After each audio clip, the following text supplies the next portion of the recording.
আনাস রাদিয়াল্লাহু তাআলা আনহু আল্লাহ নবীকে ডেকে ডেকে বলেন, নবীজি, আমি দুনিয়ার মধ্যে আপনার অনেক খেদমত করেছি, নবীজি আপনার ওযুর পানি এনে দিয়েছি, গোসলের পানি এনে দিয়েছি।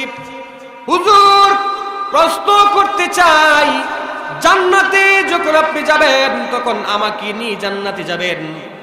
নবী করিম সাল্লাল্লাহু আলাইহি ওয়াসাল্লাম বলেন, ঠিক আছে ওরে আনাস, আমি ওয়াদা দিলাম তোমাকে ছাড়া আমি জান্নাতের ভিতরে প্রবেশ করব না। তাহলে আপনাদের কাছে প্রশ্ন হলো, নবী জান্নাতে নিতে পারে কি পারে না? ঈমান থাকতে হবে। কি থাকতে হবে? ঈমান থাকতে হবে।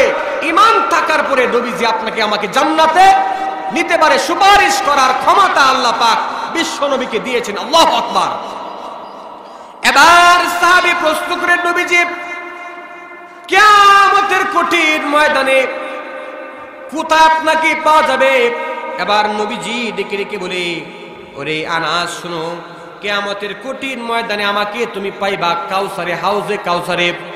এবার আনাস রাদিয়াল্লাহু তাআলা আনহু বলেন, নবীজি যদি হাউজে কাউসারে না পাই তাহলে কোথায় যাব? এবার বলেন, হাউজে কাউসারে যদি না পাও আমাকে পাইবা মিজানে। এবার বলেন, ওগো নবীজি মিজানে যদি না পাই তাহলে কোথায় যাব?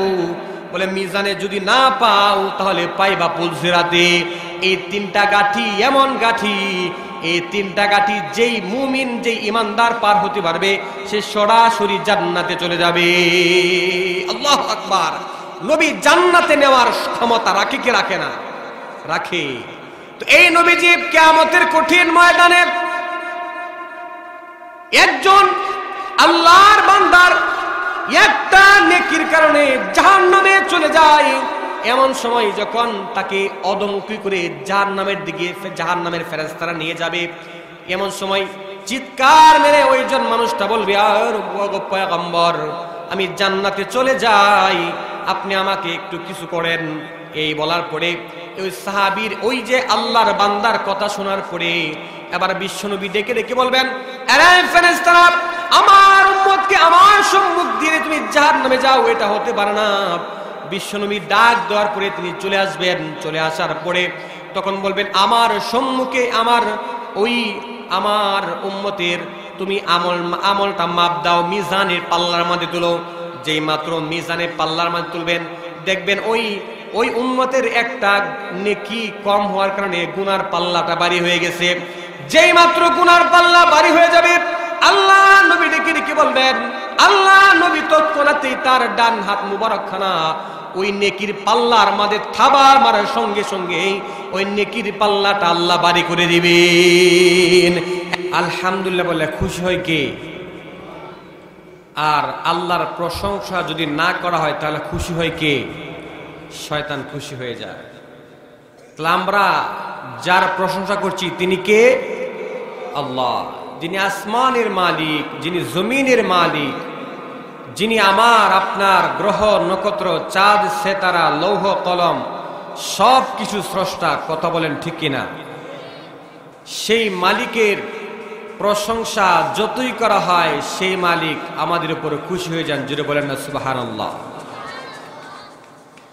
এই পৃথিবীতে আল্লাহ পাক রব্বুল আলামিন মানব জাতির হিদায়াতের জন্য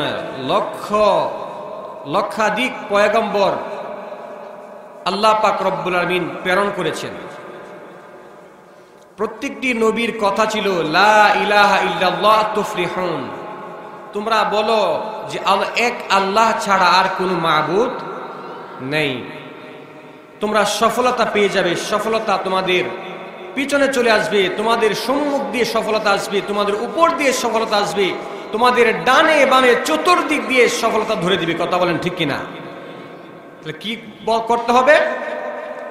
এক আল্লাহর উপর বিশ্বাস স্থাপন করতে হবে। শুধু আল্লাহর উপর বিশ্বাস স্থাপন করলেই হবে না, আল্লাহর উপর যেমন বিশ্বাস স্থাপন করা এরকম নবীর উপর বিশ্বাস স্থাপন করতে হবে। নবীকে ভালোবাসতে হবে, নবীর সুন্নাহ অনুযায়ী নিজের জীবন যাপন করতে হবে।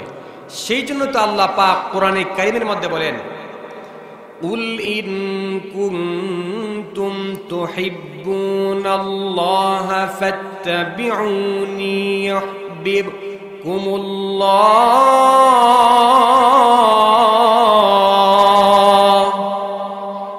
আল্লাহ বলেন, উল নবী আপনি পৃথিবীর সমস্ত মানুষদেরকে জানিয়ে দিন, ইন কুনতুম তুহিব্বুনাল্লাহ, মানুষ যদি আল্লাহর ভালোবাসা পেতে চায়। কার ভালোবাসা? আল্লাহর ভালোবাসা। ফাত্তাবিউনি, তাহলে তোমরা সকলেই আমি নবীর অনুসরণ অনুকরণ করো। তাহলে যারাই আল্লাহর ভালোবাসা পেতে চাবে, আল্লাহর ভালোবাসা পাইতে চায়, সে যেন নবীর অনুসরণ অনুকরণ করে। আমাদের মধ্যে এখনো যারা নবীর অনুসরণ অনুকরণ করতে পারি নাই, নবীর সুন্নাহ আমরা মানতে পারি নাই, তাদেরকে আল্লাহ পাক এখনো ভালোবাসা শুরু করে নাই। সাহাবায়ে কেরামের মধ্যে নবীর ভালোবাসা কেমন ছিলেন?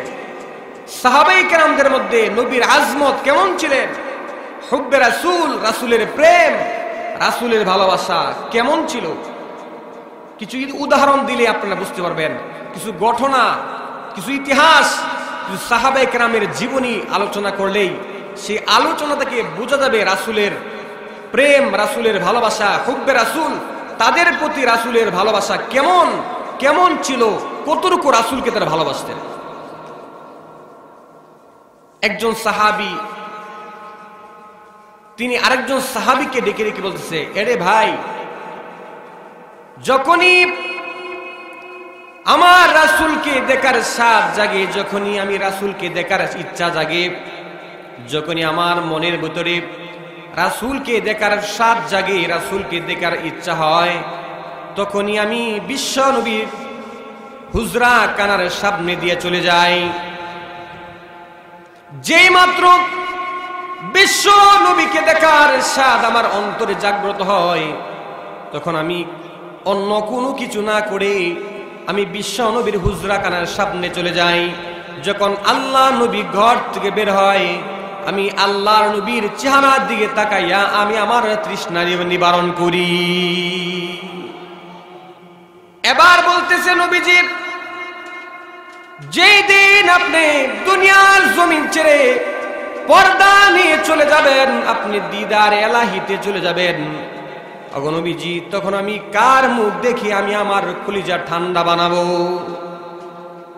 ওগো নবীজি, জান্নাতের ভিতরে জান্নাত আমার কাছে এত ভালো লাগবে না, জান্নাত আমার কাছে এত ভালো লাগবে না, জান্নাত আমার কাছে এত ভালো লাগবে না ওগো নবীজি, যদি সেই জান্নাতের ভিতরে ওগো নবীজি যদি আপনার দেখা না পাই, জান্নাতও আমার কাছে ভালো লাগবে না। একবার জোরে আওয়াজ দিয়ে বলেন সুবহানাল্লাহ। সাহাবায়ে কেরাম বিশ্ব নবীকে ভালোবাসতেন অনেকগুলা কারণে। তার মধ্যে কয়েকটি কারণ, সাহাবায়ে কেরাম বিশ্ব নবীকে অনেকগুলো কারণেই ভালোবাসতেন। তার মধ্যে কয়েকটি কারণ হলো, 1 নাম্বার হলো জামালিয়াত, 2 নাম্বার হলো কারামাত, 3 নাম্বার হলো মুজিজাত, 4 নাম্বার হলো ইহসান। 1 নাম্বার হলো জামালিয়াত মানে সৌন্দর্য। জামালিয়াত মানে কি? জামালিয়াত মানে সৌন্দর্য। যেমন একজন মানুষকে ভালোবাসে সৌন্দর্যের কারণে, কথা কোন ঠিক কিনা? একজন মানুষ যদি সুন্দর হয়, ওই মানুষটাকে আরেকটা মানুষে ভালোবাসে সৌন্দর্যের কারণে। একজন মানুষ ছোট্ট শিশু সন্তানকে সুন্দর যদি দেখা যায়, ওই মানুষটাকেও ভালোবাসে সৌন্দর্যের কারণে। একজন মানুষ বিড়ালের বাচ্চাটাকে ভালোবাসে সৌন্দর্যের কারণে। একজন মানুষ একটা ছাগলের বাচ্চাকে ভালোবাসে সৌন্দর্যের কারণে। এরকম ভাবে সৌন্দর্যের কারণে মানুষগুলো বিশ্ব নবীকে, সাহাবায়ে কেরাম বিশ্ব নবীকে ভালোবাসতে। আল্লাহ নবী ডেকে ডেকে বলেন, সাহাবী, আল্লাহ রাব্বুল আলামিন এই পৃথিবীর মধ্যে যতগুলো মানুষ সৃষ্টি করেছেন, তার মধ্যে সবচেয়ে সুন্দর ছিলেন ইউসুফ আলাইহিস সালাতু ওয়াস সালাম। আমি যখন মেরাজে গেলাম, মেরাজ থেকে সেই সাহাবায়ে কেরামদেরকে বয়ান করে শোনাচ্ছেন, ওরে সাহাবী, আল্লাহ রাব্বুল আলামিন এই পৃথিবীর মধ্যে যতগুলো মানুষ সৃষ্টি করেছেন তার মধ্যে সবচেয়ে সুন্দর ছিলেন খোদার তৈরি ইউসুফ পয়গম্বর। সুবহানাল্লাহ। ইউসুফ আলাইহিস সালাতু ওয়াস সালাম অনেক সুন্দর ছিলেন। তবে এক বর্ণনা আসছে আল্লাহ রাব্বুল আলামিন সৌন্দর্যটাকে 100 ভাগ করেন। 100 ভাগের মধ্য দিয়ে 99 ভাগ সৌন্দর্য দিয়ে আমাদের বিশ্ব নবীকে বানাইলেন। আর এক ভাগ যে আছে ওই একটি ভাগ দিয়ে একটি ভাগকে দুইটা বন্টন করে ওই অর্ধেক বন্টন দিয়ে ইউসুফ আলাইহিস সালাতু ওয়াস সালামকে বানাইলেন। আর অর্ধেক বন্টন দিয়ে সমস্ত পৃথিবীর যা কিছু আছে সব কিছু আল্লাহ পাক তৈরি করে দিলেন। তাহলে এই কথা দ্বারা আন্দাজ করা যায় আমাদের নবীজি কত সুন্দর ছিলেন। সুবহানাল্লাহ। শুধু বায়ান আমার তাই নয়, ইউসুফের সৌন্দর্য দেখে মিশরের নারীরা আজিজে মিশর ইউসুফ আলাইহিস সালাতু ওয়াস সালামের উপর পাগল হয়ে গেছিল। এবার মিশরের সমস্ত নারীরা আজিজে মিশরের তার বান্ধবীরা দেখে দেখে বলতেছে, রে বান্ধবী, এই যে আজিজে মিশর জুলেখা, তুমি একজন দাসের প্রেমে পড়েছো। কি দেখে দাসের প্রেমে পড়ে গেলা?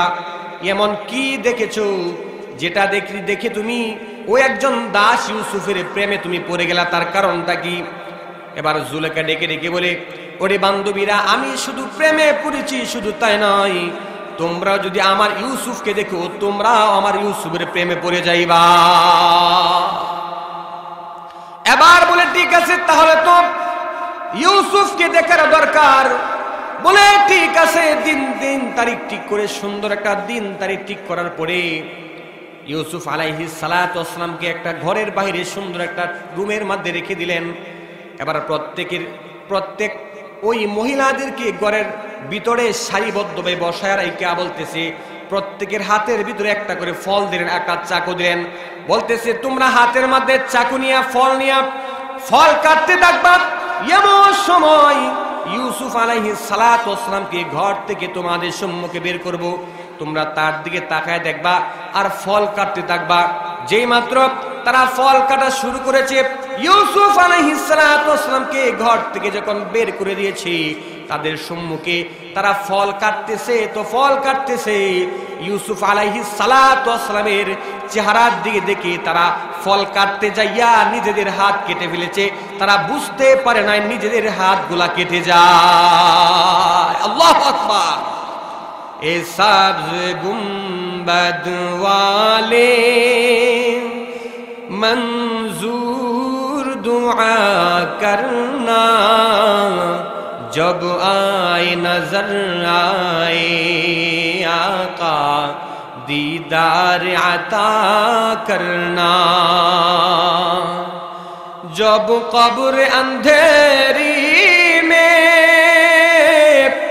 घबराऊंगा जब तन्हा, जब कब्र अंधेरी में घबराऊंगा जब तन्हा, इमदाद मेरी करने आ जाना मेरे आका। एक बार जुड़े बोला जाबे कि मारहाबा। তাহলে এই অবস্থা দেখে ওই মহিলাগুলো হাতগুলা কেটে ফেলেছে। তারা বুঝতে পারে নাই তাদের হাতগুলা কেটে যায়। এটা দ্বারা বোঝা যায় ইউসুফ পয়গম্বর কত সুন্দর ছিলেন।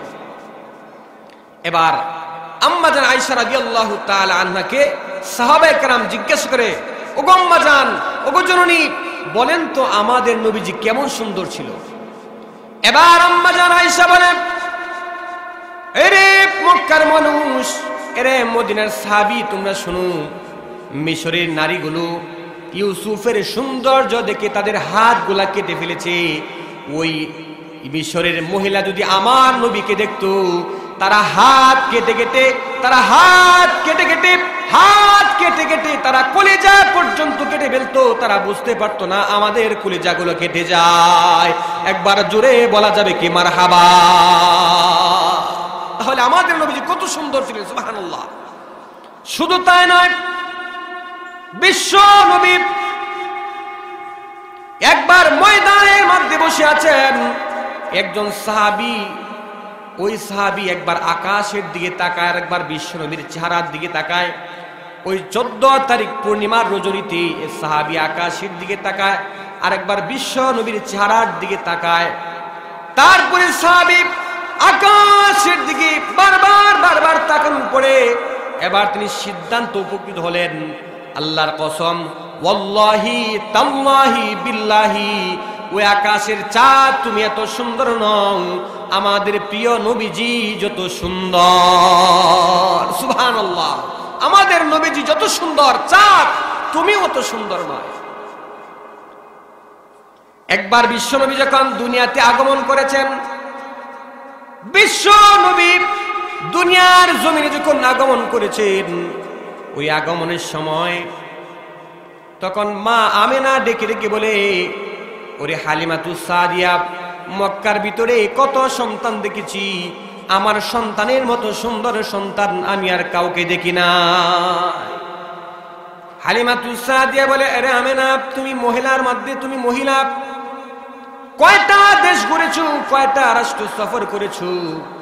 ওরে আমেনা শোনো, আমি একজন এমন মহিলা, আমি বিভিন্ন দেশ সফর করি, বিভিন্ন জায়গার মধ্যে আমার যাওয়া পড়ে, আমি আল্লাহর কসম করে বলি, তোমার সন্তান ওই মুহাম্মদের চাইতে সুন্দর সন্তান আমি আর কখনো দেখি না।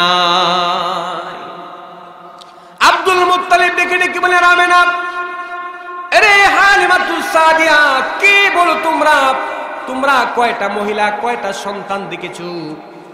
আমি আব্দুল মুত্তালিব, আমি ওই কাবা শরীফের চতুর্দিক দিয়ে আমি প্রদক্ষিণ করি, ঘোরাফেরা করি, হজের সময় আমি মানুষদেরকে, হাজিদেরকে পানি পান করাই। যেই মাত্র ওই হজের মৌসুম চলে আসে, ওই সময় হাজার হাজার হাজি সাহেবগুলো তাদের সন্তানগুলোকে নিয়ে আসে। আল্লাহর কসম করে বলি, আল্লাহি তাল্লাহি বিল্লাহি, আমি আমার নাতি মুহাম্মদের চাইতে সুন্দর সন্তান আমি আর কখনো দেখি নাই। একবার আওয়াজ দিয়ে বলেন সুবহানাল্লাহ। এই কথা আসমানের ফেরেশতা জিবরিল আলাইহিস সালাতু ওয়াস সালাম শুনেছেন। জিবরিল আলাইহিস সালাতু ওয়াস সালাম ডেকে ডেকে বলেন, এরে আব্দুল মুত্তালিব, এরে আমেনা, তোমরা কি বলো?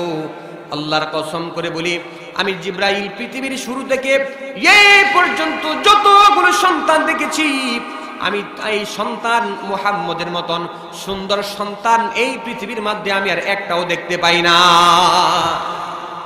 তাহলে কত সুন্দর আমাদের নবী। শুধু তাই নয়, এই কথাগুলো কে শুনতেছেন? কথা কয় না, কে শুনতেছেন? মানুষ গোপনে গুনাহ করে, প্রকাশ্যে গুনাহ করে, কে শুনতে পায়, কে দেখতে পায়? আমরা যে চুপি চুপি চুপি চুপি কথা বলি, কে দেখতে পায়, কে শুনতে পায়? বলেন দেখি, আমাবস্যা রাত অন্ধকারের ভিতরে একটা গাছের নিচে, একটা পাতার নিচে একটা পিপিলিকা যে হাঁটতে থাকে, ওই পিপিলিকার হাঁটার শব্দ কি মানুষ শুনতে পায়? মানুষ যদি শুনতে না পায়, একজন আছেন, তিনি শুনতে পায়। তিনি কে? আরো জোরে বলেন, তিনি কে?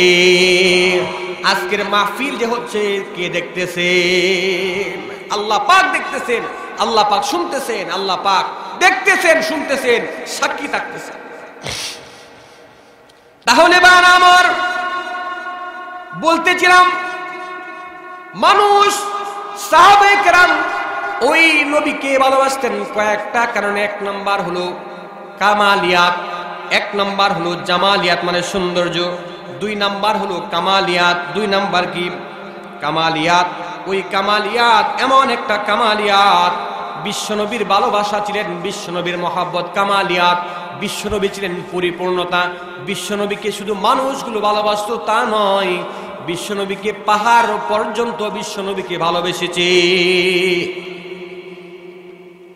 একবার বিশ্বনবী যখন মক্কা শরীফ থেকে যখন মদিনা শরীফ হিজরত করেন, ওই মদিনা শরীফ হিজরত করার সময় একটা পাহাড়ের ভিতরে আশ্রয় নিয়েছিলেন, যেই পাহাড়ের নাম ছিল জাবালে সাওর। জাবালে কি? জাবালে সাওর। ওই জাবালে সাওরের আরোহণ করার পূর্বে বিশ্বনবী জাবালে সাবির মধ্যে বিশ্বনবী আরোহণ করেন। এবার জামানের সাহাবী বিশ্বনবীকে ডেকে ডেকে বলে, ওগো নবীজি, আপনি আমার উপর আরোহণ করেছেন, আগামী কালকে সকাল বেলায় কাফেররা আপনাকে আমার উপরে সে আপনাকে আহত করবে, রক্তাক্ত করবে। ওগো নবীজি, কিয়ামতের কঠিন ময়দানে আমি আপনাকে কিছুই করতে পারি নাই। আল্লাহ পাক যদি রব্বুল আলামিন যদি আমাকে বলেন, এরে পাহাড় সাবি, তুমি আমার নবীর উপর তুমি কি করেছো, আমার নবীকে তোমার উপরে রক্তাক্ত করেছে, আঘাত করেছে। এই জন্য সাবি ডেকে ডেকে বলে, ওগো নবীজি, আমি আপনাকে এত পরিমাণ ভালোবাসি, আমার উপরে কোনো গুহা নাই, আপনি ওই জাবালে সাউরের মধ্যে অবস্থান করে। একজন পাহাড়, একটা পাহাড় বিশ্বনবীর ভালোবাসা দেখাইছেন। কত ভালোবাসা! আমাদের জমানায় এমন লোক রয়েছে যাদের ভিতরে নবীর ভালোবাসা নাই, নবীর প্রেম নাই। নবীর প্রেম, নবীর ভালোবাসা যদি আমাদের অন্তরে না থাকে, আল্লাহর কসম করে বলি, ওই মানুষ কখনোই নবীর সুপারিশ পেতে পারে না। যেমন কাদিয়ানীরা নবীকে নবী বলেই স্বীকার করে না, জুড়ে বলে না নাউযুবিল্লাহি মিন যালিক।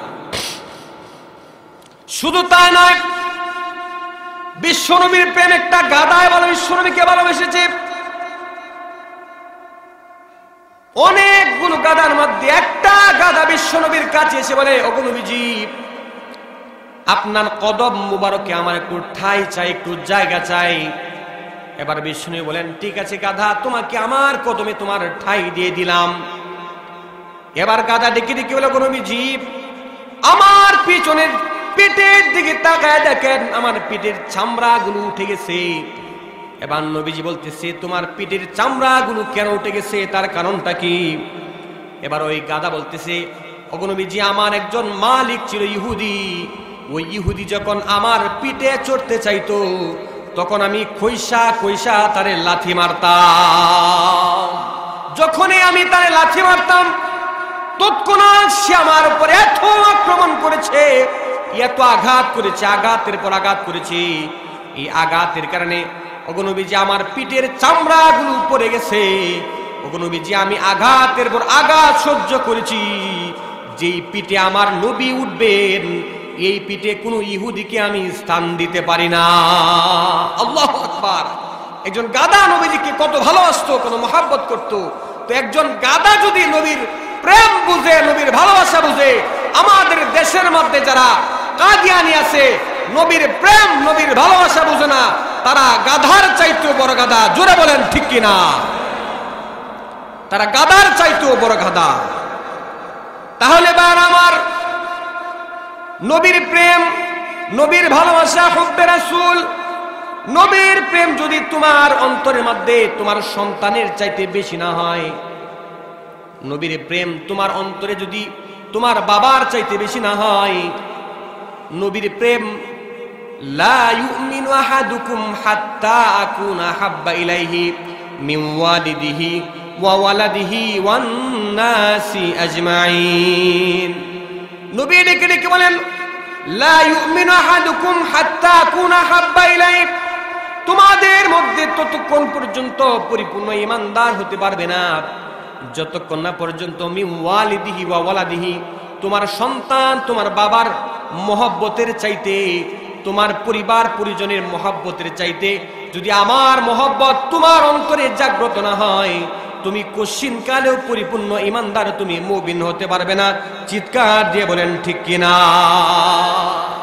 আমরা নবীকে ভালোবাসি, আমরা নামাজের ব্যাপারে যতটুকু আল্লাহকে ভয় করি, রোজার ব্যাপারে আল্লাহকে যতটুকু ভয় করি, স্ত্রীর হকের ব্যাপারে আল্লাহকে যতটুকু ভয় করি, আমরা সংসার করার ক্ষেত্রে আল্লাহকে যতটুকু ভয় করি, প্রতিবেশীর হক রক্ষা করার ক্ষেত্রে যতটুকু ভয় করি আল্লাহকে, তার চাইতে কোটি গুণ বেশি নবীর ভালোবাসার ব্যাপারে ভয় করার দরকার আছে নাই? আমাদের ভয় থাকবে আমাদের কোন কথা, আমাদের কোন আচরণ, আমাদের কোন কৃষ্টি, আমাদের কোন কালচারের মাধ্যমে যেন নবীজির কোন অপমান, নবীজির কোন সুন্নতের পদস্খলন না হয়। কথা বলেন ঠিক কিনা? নবীর ব্যাপারে যদি কোনো গুস্তাখি হয়, নবীর ব্যাপারে যদি কোনো আজমতের শানের খেলাফ হয়, হাবিতত আমালুহুম, তোমাদের সমস্ত জীবনের সব আমল বাতিল হয়ে যাবে। আল্লাহু আকবার, আল্লাহু আকবার। নবীর প্রেম সবার আগে থাকবে, নবীর প্রেম, নবীর ভালোবাসা। সাহাবায়ে কেরামদেরকে নিয়ে মসজিদে নববীর মধ্যে নবী বসে আছেন, বিশ্ব নবী বয়ান করতেছেন। এমন সময় একজন সাহাবী কথা বলতে যে কথার আওয়াজ বড় হয়ে গেছে, এমনি এই যে কথার আওয়াজ বড় হয়ে গেছে, এই কথার আওয়াজ বড় হওয়ার কারণে আল্লাহর কাছে এই কথার আওয়াজ বড়টা বরদাস্ত করতে পারে না। আল্লাহ রাব্বুল আলামিন আয়াত নাযিল করে দেন, লা তারফাউ আসওয়াতাকুম, তোমরা নবীর কাছে যখন যাইবা, নবীর কাছে বসে থাকবা, তোমাদের আওয়াজ যেন নবীর আওয়াজের চাইতে উঁচু না হয়ে যায়। একবার জোরে বলা যাবে কি মারহাবা। সাহাবীর আওয়াজ, গলার আওয়াজ বড় হয়ে গেছে, অথচ আমাদের সমাজে দেখা যায় মসজিদের ইমাম সাহেব যখন ইমাম সাহেবের জায়গায় থাকবে, তখন ইমাম সাহেব আমার ছেলে হতে পারে, ইমাম সাহেব আমার ভাতিজা হতে পারে, ইমাম সাহেব আমার এলাকার পাড়া প্রতিবেশী, আমার ছোট হতে পারে বয়সে। ইমাম সাহেব যখন ইমাম সাহেবের স্থানে থাকবে, তখন ইমাম সাহেবরে এমন কথা বলা যাবে না, ও ইমাম সাহেব হুজুর ফ্যানটা বন্ধ করেন, ও ইমাম সাহেব হুজুর ফ্যানটা জ্বালায় দেন, লাইটটা জ্বালায় দেন, এটা বলা যাবে? বলা যাবে? তার সম্মান, তার স্থান যেখানে, সেইখানে তার স্থান সম্মান বজায় রাখতে হবে। কথা বলেন ঠিক কিনা? সাহাবীর আওয়াজ, গলার আওয়াজ বড় হয়ে গেছে। বড় হয়ে যাওয়ার পরে আল্লাহ রাব্বুল আলামিন আয়াত নাজিল করে দিলেন, তোমাদের আওয়াজ, গলার আওয়াজ যেন বিশ্ব নবীর গলার আওয়াজের চাইতে বড় না হয়ে যায়। এই কথা যখন আল্লাহ রাব্বুল আলামিন আয়াত নাজিল করে দিলেন, সাহাবী বাড়িতে চলে গেলেন। বাড়ির উঠানের মধ্যে 3 দিন 3 রাত পর্যন্ত শুধু কান্না আর কান্না। এবার তিনি বললেন, আল্লাহ আনতাহবাতা আমালুহুম, আমার আমল তো বাতিল হয়ে গেছে। নবীর দরবারে আমার আওয়াজ বড় হয়ে গেছে, আল্লাহ পাক বরদাস্ত করতে পারে নাই। আল্লাহ, আমার আমল বাতিল হয়ে গেছে। এইভাবে 1 দিন নয়, 2 দিন নয়, 3 দিন পর্যন্ত কান্না করেছেন। কান্না করার পরে এবার বিশ্বনবী একজন সাহাবীকে তিনি পাঠিয়ে দিলেন, বলেন, ও সাহাবী যাও অমুক সাহাবীকে নিয়ে আসো। যখন সাহাবীকে নিয়ে আসা হলো, বলল, ওরে সাহাবী, তুমি 3 দিন 3 রাত পর্যন্ত কান্না করেছো, এত তওবা করেছো, এই তওবার ফলে আল্লাহ পাক রব্বুল আমিন তোমার আমল নামায়, জান্নাতে যাওয়ার আমল নামায়, জান্নাতে যাওয়া পর্যন্ত, জান্নাতে যাওয়ার যে পরিমাণ আমল দরকার, ওই পরিমাণ আমল তোমার আমল নামায় আল্লাহ পাক লিপিবদ্ধ করে দিয়েছে। সাহাবী কারা? সাহাবীর ব্যাপারে এমন কথা আসতে পারে, তাহলে আমরা তো কত দূরে পিছিয়ে রয়েছি। কথা বলেন ঠিক কিনা? এখন নতুন করে একটা কথা আসছে যে রাসূলের কবর, রাসূলের কবরকে কবর বলতে হবে, রওজা বলা যাবে না। রাসূলের কবর আর রওজা, আল কবরু রিয়াজুম মিন রিয়াজিল, রওজাতুম মিন রিয়াজিল জান্নাহ। বাংলাদেশের কিছু একটা দল রয়েছে যার স্পষ্ট কথা হলো, নবীর রওজাকে কেউ যদি রওজা বলে, এটা হলো রওজা বলা হারাম। জুড়ে বলেন না নাউজুবিল্লাহ। আরেক আলোচক আছে, ইসলামী স্কলার আরিফ বিন হাবিব, তিনি বলেছেন রওজা থেকে কবর বললে সব হবে, তবে রওজা বলা যাবে, নো প্রবলেম, কোনো সমস্যা নাই। কিন্তু আরেকজন আলোচক এমন কাঠ্যভাবে বলছেন, এমন কঠোরভাবে বলেছেন, যেই বলাটা আমার ঠিক হয় নাই। আল কবরু রওজাতুম মিন রিয়াজিল জান্নাহ, নবী হাদিসের মধ্যে বলেছেন, এই আমার যে কবর, নিঃসন্দেহে আমরা বিশ্বাস করতে পারি নবী যেখানে শুয়েছেন সেই জায়গাটা জান্নাতের বাগান। কি বাগান না? 100% গ্যারান্টিতে বলতে পারি, নবী যেখানে শুয়েছেন সেই কবরটাকে জান্নাতের বাগান। রওজাতুন শব্দের অর্থ হলো বাগান। আল কবরু রওজাতুম মিন রিয়াজিল জান্নাহ, নবীর কবরটা হলো রওজা। তো এমন কথা বলা যাবে না যে নবীর রওজাকে রওজা বলা হারাম হবে। যারা এই কথা বলবে তাদের কথার সঙ্গে নবীর দুশমনি আছে। কথা বলেন ঠিক না বেঠিক? এমন কথা বলা ঠিক নয়, এটা বেঠিক হবে। এটা বলা কোশ্চিন কালেও ঠিক হবে না। নবীর প্রেম, নবীর ভালোবাসা থাকে, এমন কথা বলতে পারে না। একবার হযরত আনাস রাদিয়াল্লাহু তাআলা নবীজির খাদেম ছিলেন।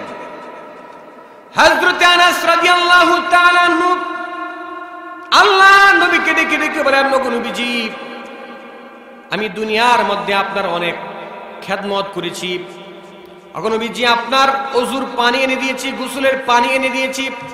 হুজুর প্রশ্ন করতে চাই, জান্নাতে যখন আপনি যাবেন তখন আমাকে নিয়ে জান্নাতে যাবেন?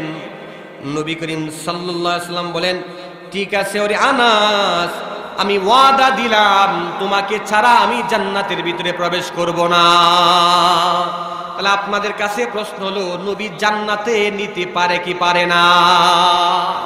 ঈমান থাকতে হবে। কি থাকতে হবে? ঈমান থাকতে হবে।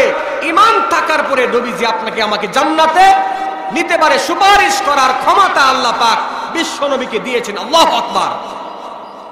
এবার সাহাবী প্রশ্ন করেন, নবীজি কিয়ামতের কঠিন ময়দানে কোথায় আপনাকে পাওয়া যাবে? এবার নবীজি ডেকে ডেকে বলে, ওরে আনাস শুনো, কিয়ামতের কঠিন ময়দানে আমাকে তুমি পাইবা কাউসারে, হাউজে কাউসারে। এবার আনাস রাদিয়াল্লাহু তাআলা আনহু বলেন, নবীজি যদি হাউজে কাউসারে না পাই তাহলে কোথায় যাব? এবার বলেন, হাউজে কাউসারে যদি না পাও আমাকে পাইবা মিজানে। এবার বলেন, ওগো নবীজি মিজানে যদি না পাই তাহলে কোথায় যাব? বলে, মিজানে যদি না পাও তাহলে পাইবা পুলসিরাতে। এই তিনটা গাঠি এমন গাঠি, এই তিনটা গাঠি যেই মুমিন, যেই ইমানদার পার হতে পারবে সে সরাসরি জান্নাতে চলে যাবে। আল্লাহু আকবার। নবী জান্নাতে নেওয়ার ক্ষমতা রাখে কি রাখে না? রাখে। তো এই নবীজি কিয়ামতের কঠিন ময়দানে একজন আল্লাহর বান্দার একটা নেকির কারণে জাহান্নামে চলে যায়, এমন সময় যখন তাকে অধমুখী করে জাহান্নামের দিকে জাহান্নামের ফেরেশতারা নিয়ে যাবে, এমন সময় চিৎকার মেরে ওইজন মানুষটা বলবে, আর পয়গম্বর আমি জান্নাতে চলে যাই, আপনি আমাকে একটু কিছু করেন। এই বলার পরে ওই সাহাবীর ওই যে আল্লাহর বান্দার কথা শোনার পরে এবার বিশ্বনবী ডেকে ডেকে বলবেন, আরে ফেরেশতারা, আমার উম্মতকে আমার সম্মুখ দিয়ে তুমি জাহান্নামে যাও, এটা হতে পারে না। বিশ্বনবী ডাক দেওয়ার পরে তিনি চলে আসবেন। চলে আসার পরে তখন বলবেন, আমার সম্মুখে আমার উম্মতের তুমি আমলটা মাপ দাও, মিজানের পাল্লার মধ্যে তুলো। যেই মাত্র মিজানের পাল্লার মধ্যে তুলবেন, দেখবেন ওই উম্মতের একটা নেকি কম হওয়ার কারণে গুনার পাল্লাটা ভারী হয়ে গেছে। যেই মাত্র গুনার পাল্লা ভারী হয়ে যাবে, আল্লাহ নবী ডেকে ডেকে বলবেন, আল্লাহ নবী তৎক্ষণাৎই তার ডান হাত মুবারকখানা ওই নেকির পাল্লার মাঝে থাবা মারার সঙ্গে সঙ্গে ওই নেকির পাল্লাটা আল্লাহ ভারী করে দিবেন। একবার আওয়াজ দিয়ে বলা যাবে কি সুবহানাল্লাহ। আমার দয়াল নবী কাঁদিতে আছেন প্রাণের মদিনায়,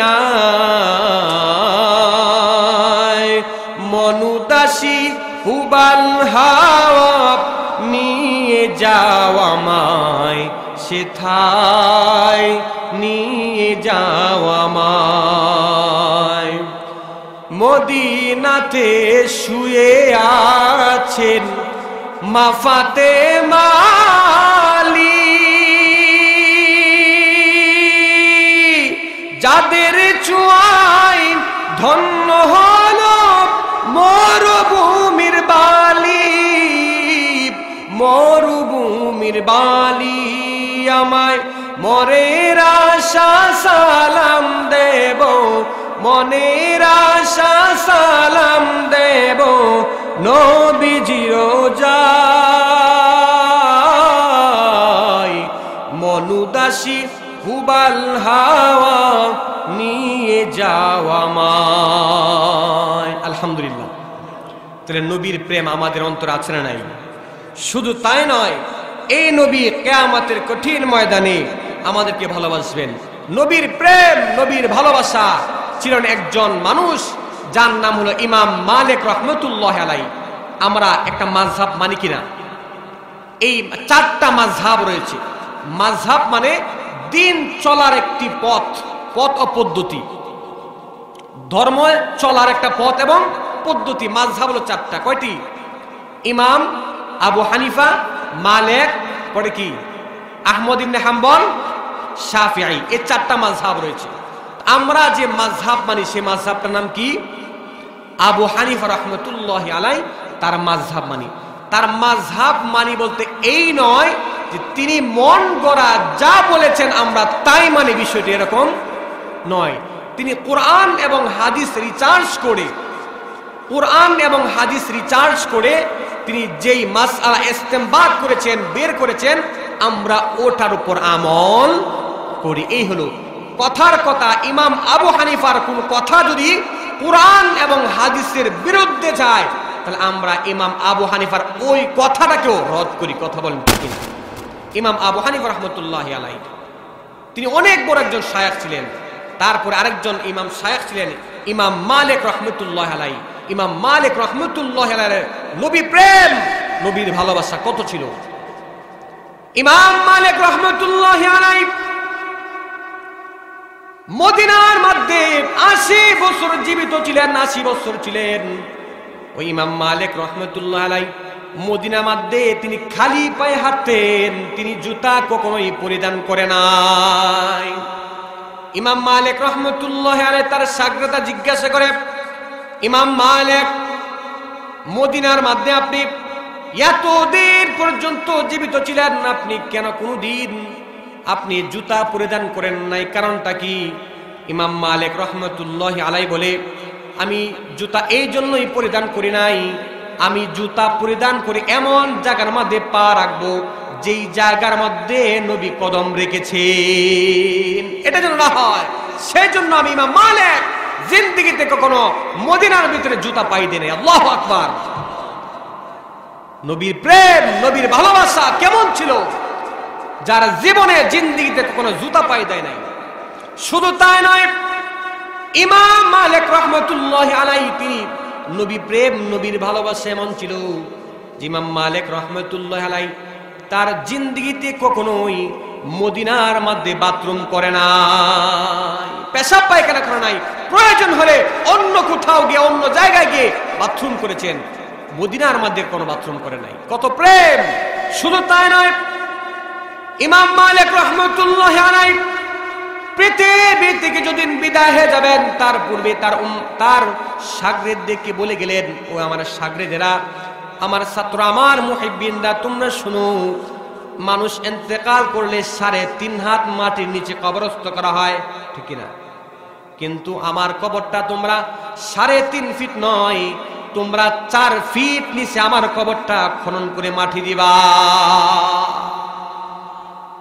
প্রশ্ন করা হয়েছে, ইমাম মালিক এমন কথা কি জন্য বলেছেন? পৃথিবীর সমস্ত মানুষের কবরগুলো 3.5 ফিট নিচে হয়, আপনার কবরটা কেন 4 ফিট নিচে হবে জানতে চাই। এই কথা বলার পর ইমাম মালিক রাহমাতুল্লাহি আলাইহি তিনি বলেন, আমার কবরটা 4 ফিট নিচে হবে এই জন্যই যাতে করে আমার নবীর কবরটা হলো 3.5 ফিট নিচে, আমার কবরটা যদি 3.5 ফিট নিচে হয়ে যায়, তাহলে নবীর কবরের সঙ্গে আমার কবরের বরাবর হয়ে গেল। আমি এটা বরদাস্ত করতে পারবো না। আমি চাই আমি মৃত অবস্থায় আমার কবরটা যেন নবীর কবরের নিচে হয়ে যায়। একবার জোরে বলা যাবে কি মারহাবা? তাহলে নবী প্রেম, এই যে প্রেম, এই প্রেমের কোনো দলিল নাই। দলিল আছে? এই প্রেমের কোনো দলিল নাই, এটা দলিল ছাড়া প্রেম। নবীর আশিক, নবীর আশকে, নবীর প্রেম, নবীর ভালোবাসা এমন ছিল। তো নবী তার জিন্দেগিতে যে আমল করেছেন আমরাও তা করব, এটা হলো সুন্নাহ। এটা কি? বিশ্ব নবী যা করেছেন আমরাও তা করব, নবীর সুন্নাহ। নবী ডান হাত দিয়ে খাবার খেতেন, আমরাও ডান হাত দিয়ে খাবার খাবো, সুন্নাত। নবী মিসওয়াক করতেন, আমরাও মিসওয়াক করব, সুন্নাত। নবী খাবার সময় দস্তরখান বিছিয়ে খাবার খেতেন, আমরাও দস্তরখান বিছিয়ে খাবার খাবো, সুন্নাত। নবী মসজিদের মধ্যে 1 ওয়াক্ত নামাজ পড়ার পরে আরেক ওয়াক্ত নামাজের জন্য অপেক্ষা করতেন, আমরাও করব, সুন্নাত। নবী করিম সাল্লাল্লাহু আলাইহি সাল্লাম রাস্তা দিয়ে হাঁটার সময় ডান রাস্তা দিয়ে হাঁটতেন, ডান দিকে হাঁটতেন, আমরাও হাঁটবো, এটা সুন্নাত। কথা বলেন ঠিক কিনা? শুধু তা নয়, আল্লাহ নবী বিশ্বনবী রহমাতুল আলামিন তিনি তার ঘরের ভিতরে তার বিবিদের কি বলে দিতেন, ওগো আমার প্রাণের বিবিরা তোমরা শোনো, তোমরা যখন ঘরের ভিতরে রান্না করবা, ওই রান্না করার সময় তরকারির মধ্যে একটু সুর বা একটু জুল বেশি দিবা। কেন জুল বেশি দিবা? আমার ঘরের ভিতরে খাবার খাবো আর সাহাবায়ে কেরাম উপবাস থাকবে, এটা হতে পারে না। তোমরা একটু জুল বেশি দিবা যাতে করে আমরাও এখান থেকে খেতে পারি, আর আমার সাহাবী, আমার পরিবার পরিজন এবং আমার প্রতিবেশীদেরকেও যেন খাবার দিতে পারি। এটা হলো বিশ্বনবীর সুন্নাত, ঠিক কিনা? আমি পেট পুরে খাবার খাবো, আমার প্রতিবেশী অনাহার থাকবে, এটা বিশ্বনবীর সুন্নাত হতে পারে না। কথা বলেন ঠিক কিনা? বিশ্বনবীর সুন্নাত নয়। বিশ্বনবীর বলতেছিলাম, বিশ্বনবীর কয়েকটা জিনিস মুআজ্জাজা। আবু হুরায়রা রাদিয়াল্লাহু তাআলা আনহু বলেন, ও মদিনার মানুষ তোমরা শোনো, আমি একদিন দুই দিন নয়, আমি 3 দিন পর্যন্ত উপবাস। শুধু তাই নয়, আহলে সুফার যত সাহাবী আছেন 80 জন সাহাবায়ে কেরাম তারা উপবাস, খাবার পায় নাই, 3 দিন পর্যন্ত খাবার নাই। 3 দিন পর্যন্ত উপবাস অবস্থায় আছেন। 3 দিন পরে আবু হুরায়রা রাদিয়াল্লাহু তাআলা আনহু বলেন, যদি বিশ্বনবীর ঘরে খাবার থাকতো তাহলে আমাদের জন্য খাবার আসতো। আমাদের মনে হয় বিশ্বনবীর ঘরেও খাবার নাই। কথা বলেন ঠিক কিনা? 3 দিন পর্যন্ত বিশ্বনবীর ঘরে খাবার নাই। আম্মা জান, আল্লাহ নবীর ঘরে যতগুলো স্ত্রী ছিলেন, একজন স্ত্রীও বলেন নাই, ওগো নবীজি আপনার ঘরে এসে আমরা উপবাস থাকি, খাবার পাই না, আমরা খাবার পাই না। এমন একজন স্ত্রীও থাকতো না, একজন স্ত্রীও এমন ছিল না যে কথা বলবে। অথচ আমাদের বাড়ির যে মহিলাগুলো আছেন, স্ত্রীগুলো আছেন, আজকে যদি সাবানের কথা বলে, সাবান আনতে একদিন যদি দেরি হয়ে যায়, পরের দিন বলে তোমার ঘরে তাইকে আমি জিন্দেগিতেও সুখ করতে পারলাম না। বলে কি বলে না? যদি কথার কথা একদিন লবণ আনতে দেরি হয়, তোমার ঘরে তাইকে সুখ করতাম না। আর নিজের সন্তানদেরকে বলে, আমি দেখে তোর বাপের ঘর করছি, অন্য কোনো মহিলা হলে এই তোর বাপের ঘর করলো নইলে। কথা কয় কি কয় না? নিমুখ খারাপ। অথচ বিশ্বনবীর স্ত্রীগণ, উম্মাহাতুল মুমিনিন কখনোই এমন কথা বলে নাই। কেমন ছিলেন নবীর স্ত্রীগণ? বলতেছিলাম, আবু হুরায়রা রাদিয়াল্লাহু তাআলা আনহু, তার কাছে বিশ্বনবীর কাছে এক পেয়ালা দুধ আসছে। বিশ্বনবীর কারামাত বা মুআজ্জাজা কেমন ছিলেন? এক পেয়ালা দুধ আসছে, এই দুধটাকে বিশ্বনবী আবু হুরায়রা রাদিয়াল্লাহু তাআলা আনহুর কাছে দিলেন। দিয়ে বলেন, আবু হুরায়রা, আমার যত আহলে সুফার ভিতরে 80 জন সাহাবী আছে, প্রত্যেকটা সাহাবীকে এই এক পেয়ালা দুধ পান করায়া দাও। এক পেয়ালা মানে 1 গ্লাস। বলেন দেখি, 1 গ্লাস দুধ কয়জনে পান করবে? আবার 3 দিন ধরে উপবাস, 3 দিন ধরে তারা খাবার খায় না, এক পেয়ালা 1 গ্লাসে দুধে হবে? এবার আবু হুরায়রা রাদিয়াল্লাহু তাআলা আনহু বলেন, মনে মনে বলতেছেন, নবীজি একদিন নয়, 2 দিন নয়, 3 দিন পর্যন্ত উপবাস, এই এক পেয়ালা দুধ তো আমার ওই হবে না, তাদেরকে কি খাওয়াবো? বিশ্বনবী বুঝতে পেরেছেন। এবার ডেকে ডেকে বলে, ওরে আবু হুরায়রা, বিসমিল্লাহ বলে প্রথম থেকে শুরু করে দাও, আল্লাহ এই দুধের ভিতরে বরকত দান করবে। সুবহানাল্লাহ। বিশ্বনবীর মুআজ্জাজা কেমন ছিলেন? যখন খন্দকের যুদ্ধ শুরু হয়ে গেল, খন্দক, মদিনা জুড়ে মক্কার কাফের বেঈমানরা মদিনার মধ্যে আক্রমণ করবে, এমন অবস্থায় হযরত সালমান ফারসি রাদিয়াল্লাহু তাআলা আনহু, যিনি 80 বছর বেঁচে 250 বছর হায়াত পেয়েছিলেন, 250 বছর, তিনি পরামর্শ দিলেন, ওই মদিনার মধ্যে পরীক্ষা খনন করো, মানে গর্ত করা হোক, এই গর্ত যাতে করে গর্ত বেদ করে এই মদিনার ভিতরে কাফের বেঈমানরা না আসতে পারে। মনে করেন 3 কিলোমিটার দূর পর্যন্ত লম্বা, 10 ফিট চওড়া, 10 ফিট টিম, 10 ফিট গভীরতা। যারা হাজী সাহেব আছেন, মক্কার মধ্যে গেছেন, মদিনায় গেছেন, দেখেন তো মদিনার মাটিগুলো আমাদের বাংলাদেশের মাটির মতো নয়, পাথরের মতন শক্ত।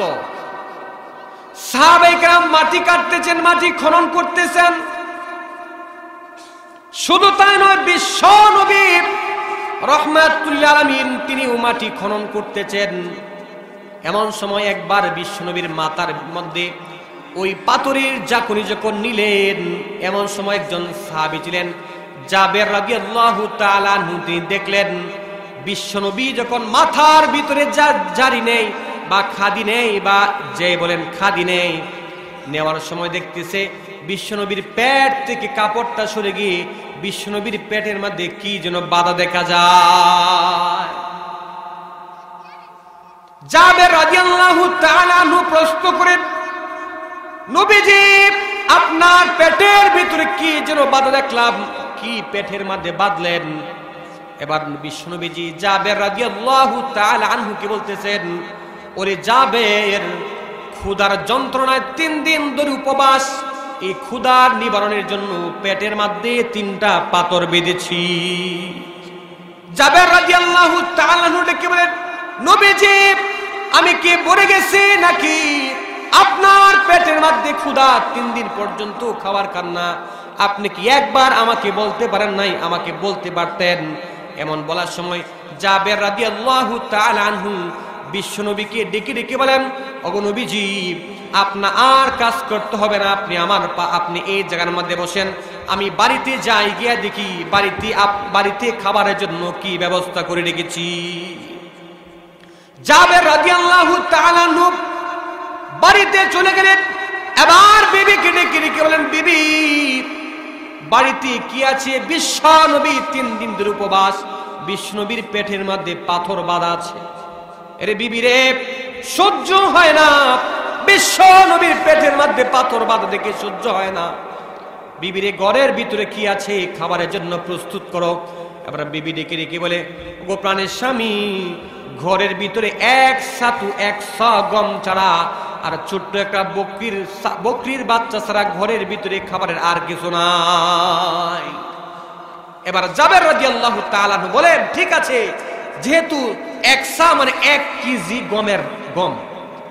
এবার বলতেছেন, আরে বিবি 1 কেজি গম আছে, এটা কি তুমি ছাতু বানাও, আটা বানাও, আটা বানানোর পরে রুটি বানাও। তখন বিবি সাহেব রুটি বানাইতে লাগলেন। এবার জাবের রাদিয়াল্লাহু তাআলা আনহু এই যে ছাগলটা জবাই করে ঘরের ভিতরে দিলেন, বললেন, ঠিক আছে তোমরা এটা রান্না করো, পাক করো, রান্না করো, আমি বিশ্ব নবীকে দাওয়াত দিয়েছি, আজকে রাহমাতুল আলামিন আমাদের ঘরের ভিতরে খাবার খাবেন। একবার জোরে বলা যাবে কি মারহাবা? জাবের রাদিয়াল্লাহু তাআলা আনহু চলে গেলেন, বিশ্ব নবীর দরবারে চলে গেলেন, গিয়া কানে কানে বলতেছেন, ওগো নবীজি আপনার জন্য নাস্তার অর্ডার দিয়ে এসেছি। ওগো নবীজি আমার ঘরে আজকে রাহমাতুল লিল আলামিনের দাওয়াত। বিশ্বনবী ডেকে ডেকে বলেন, জাবের রে যাও তুমি, আমি আসতেছি। এমন কথা বলার পরে বিশ্বনবী মনে মনে চিন্তা করতেছেন, শুধু আমি নয়, আজকে 3 দিন ধরে শুধু আমি নয়, আমার 3000 সাহাবায়ে কেরাম যারা খন্দকের যুদ্ধের জন্য এই খনন করতেছে, ওই পরিখা খনন করতেছে, শুধু আমি একা নয়, 3000 সাহাবী 3 দিন ধরে উপবাস। আল্লাহু আকবার। যাই হোক, হযরত চলে এসেছেন, রেখে দিই নাকি? শেষ করব, করতে হবে। যাই হোক, বলতেছিলাম ওই জাবের রাদিয়াল্লাহু তাআলা আনহু তখন বিশ্বনবীকে দাওয়াত দিয়ে তিনি চলে গেলেন বাড়িতে যখন চলে গেলেন, বিশ্বনবী এবার বললেন, আরে সাহাবায়ে কেরাম, আজকে সবার এই তোমাদের 3000 সাহাবায়ে কেরাম প্রত্যেকেই জাবেরের বাড়িতে দাওয়াত। আল্লাহু আকবার। প্রশ্ন করি, জবাব দিবেন।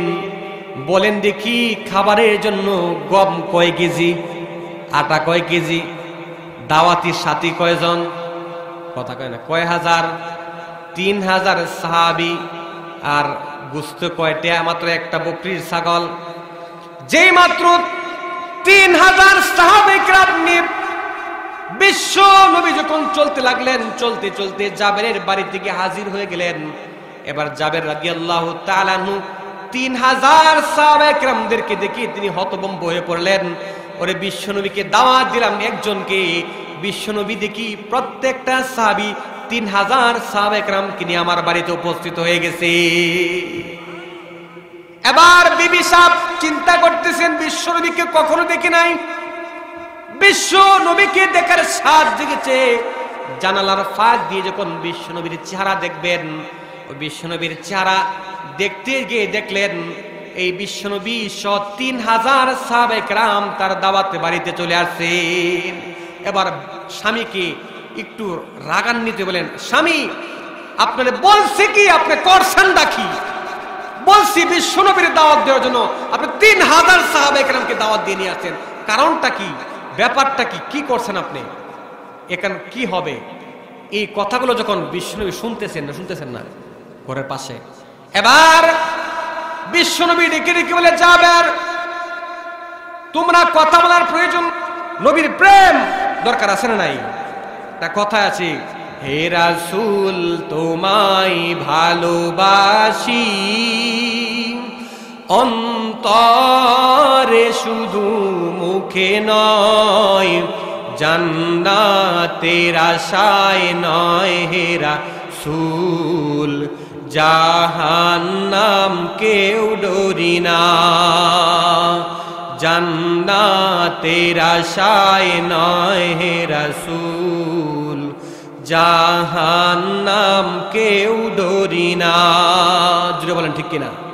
আল্লাহ পাক আমাদের সবাইকে নবীর প্রেম, নবীর ভালোবাসা নিয়ে নিজের জীবন যাপন করে সুন্নতগুলো আঁকড়িয়ে ধরে কবর পর্যন্ত যাওয়ার মতন তৌফিক দান করুন। সবাই বলেন আমিন। ওয়া আখির দাওয়ানা আনিল হামদুলিল্লাহি রাব্বিল আলামিন। আসসালামু আলাইকুম ওয়া রাহমাতুল্লাহি ওয়া বারাকাতুহু।